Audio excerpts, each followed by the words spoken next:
You know what's cool? Theme parks. You know what's even cooler? The Disney theme parks. I mean, they're so well designed and pretty and expensive, but at the end of the day, it's worth it. Of all the big theme park chains in the world, none are as well regarded as Disney. Their commitment to theming, attention to detail, and polish gives their parks an otherworldly, fantastical vibe that has been delighting people of all ages since the 50s. When you enter a Disney park, you're not just entering an amusement park. The Imagineers want you to believe that you are entering a whole other world. A world where anything can happen. A world where fantasy is reality. A world where you can buy lingerie for your sweet... Wait, that was a thing? That was real?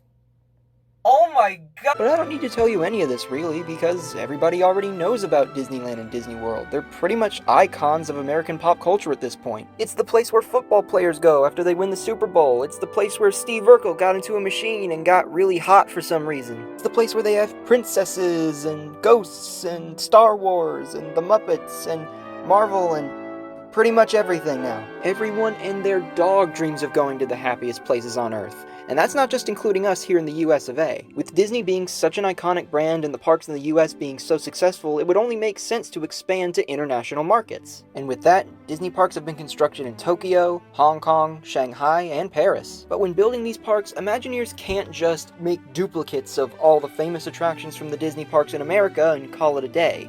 If you're going to be building a park in a different country, you have to tailor that park to fit that culture. And I'm not just talking about having rides be in different languages. There's a lot more to it than that. There are several instances in which Disney parks and attractions have been altered in a multitude of ways in order to fit the culture of the country where that park is being built. From Disney hiring a feng shui consultant during the construction of Hong Kong Disneyland, or having the Pirates of the Caribbean ride at Shanghai Disney be based more on the films than the original ride because Chinese audiences aren't really familiar with the original ride and have more likely seen the movies. But in my opinion, one of the most interesting instances of a ride being changed to fit a new culture is the Tokyo DisneySea version of Tower of Terror. Today, I want to show you how one of Disney's most iconic attractions was reworked to fit a Japanese audience to create a completely original and unique experience that, dare I say, is better than the original.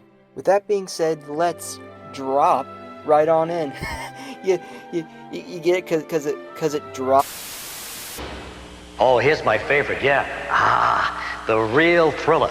This is the Twilight Zone Tower of Terror. A thrilling new addition to the Disney MGM studios. Now it's going to take you on a creepy ride up 13 stories to the top of a deserted old Hollywood hotel. And then, suddenly, wham!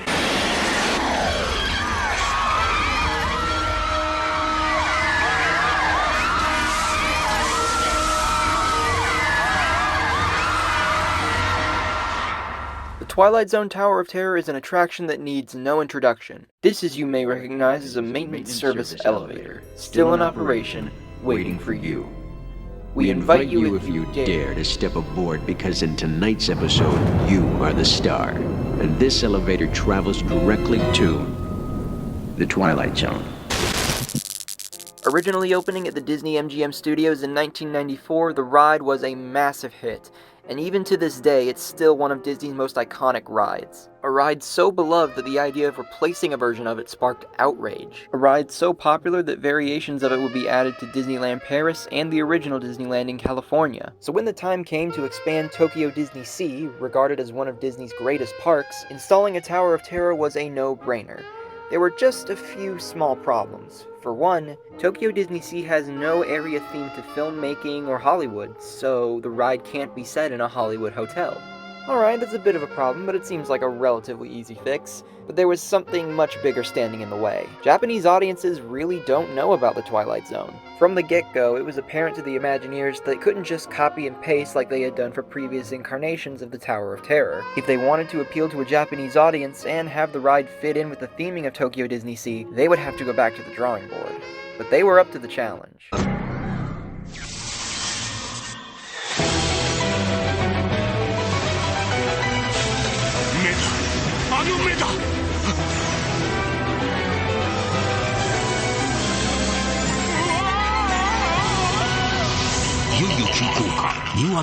Tower of Terror 東京ディズニーシー In 2006, the Tokyo DisneySea version of the Tower of Terror opened to the public, known simply as Tower of Terror. Just one glance is enough to see just how much has been changed. For starters, you have its location in the park. Instead of an abandoned, haunted hotel sitting in the dark side of Hollywood, we have a much more elegant, cursed hotel set in New York in the early 20th century.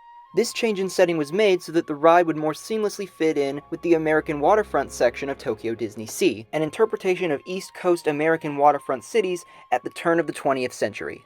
While these rides are functionally identical, not having the Hollywood theme and the Twilight Zone license to carry the Tokyo version meant that an entirely new story had to be written for the Tower of Terror in Tokyo DisneySea. We get the story of wealthy hotel owner Harrison Hightower, who spends his free time traveling the world stealing various artifacts for himself. This obsession of his ends up being his downfall, as on one fateful night he disrespects an idol named Shirigi Untundu, which he stole from an African tribe in the Congo.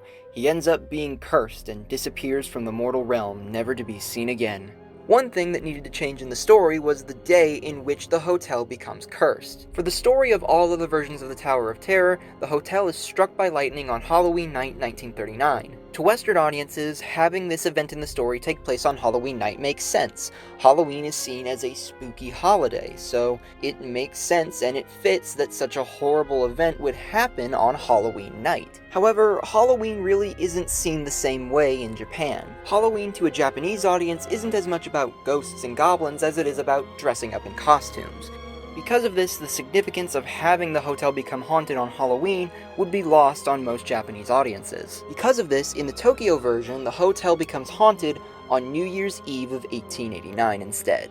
With this version of the Tower of Terror existing in Tokyo, it makes sense that most of the ride would be in Japanese. But what about tourists from other countries who would want to visit Tokyo DisneySea for themselves? After all, it's regarded as one of Disney's greatest theme parks. How can you ensure that anyone can understand what is going on in the ride's story, even if they can't understand what's being spoken in the pre-show or the narration? The answer is one of the things that has set the Disney parks apart from any of its competitors for decades: visual storytelling. Having a guest glean the story and theme of a ride not from what they hear, but what they see.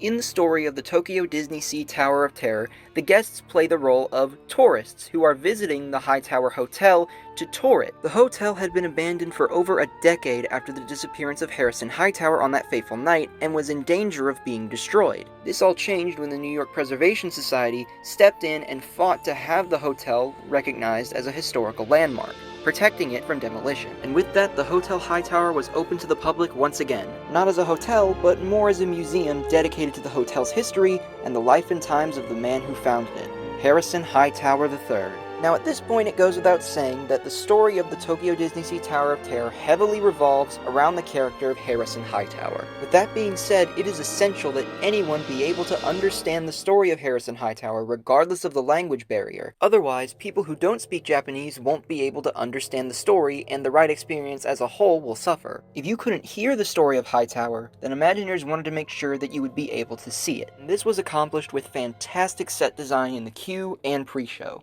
Throughout the queue, multiple murals can be seen depicting Hightower traveling across the world with his assistant, taking tons of artifacts from various cultures for himself, whether the natives want to part with them or not. Many of the artifacts that guests can see in the portraits are also on display in the queue, almost like they're being displayed like trophies. Also in the portraits we could see instances of Hightower mistreating his assistant. All of these visual elements come together to tell us the kind of person Harrison Hightower is. He's entitled, he's egotistical, he cares about no one but himself. Now that we have this understanding of Hightower, it makes what happens to him in the story of the ride all the more meaningful.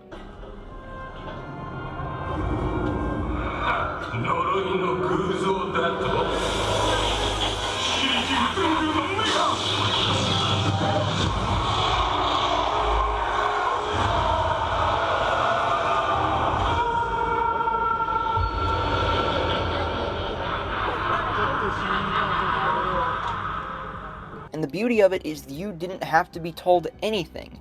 You were able to glean all of this information just by looking at the set design. The original Tower of Terror attractions do this too, but really it's more dedicated to creating an eerie atmosphere and nothing else. Here, set design is used not only to set the mood, but to tell a story, to make us feel like these are all things that really happened. The narration in the Tower of Terror is just Rod Serling talking about a ghost story because it's the Twilight Zone and Rod Serling always does the narration. It's cool and all, but it kind of breaks some of the immersion. The Tokyo DisneySea Tower of Terror doesn't just have this disembodied narrator. Instead, guests are being talked to by the ghost of Hightower, warning them not to continue, and telling the story of his downfall and how he has to relive the final moments of his life over and over and over again. It's little details like that that make the Tokyo DisneySea Tower of Terror make you feel like you have entered into a real ghost story, that everything you are seeing is real. You're not just looking at a video projection, you're watching as the spirit of a man is tormented for years of wrongdoing. In true Disney fashion, you have entered a world where anything is possible, where fantasy becomes reality, where you can buy lingerie for your sweetheart. Seriously, why did they think that was a good idea? They created a character called the Wonderful Wizard of Braz. This is real! Hey guys, thank you so much for watching this video. I had a lot of fun making this. This is an idea that I had in the pipeline for a long time. I've been sitting on it for so long, and it turns out I'm taking a theme park design class at the moment, and I also wanted to make something for Halloween, all spooky, so today was a perfect opportunity. I'm glad I got to make it. I have some sources that I used for research down in the description, linked below. Thank you guys for watching, and I'll see you whenever.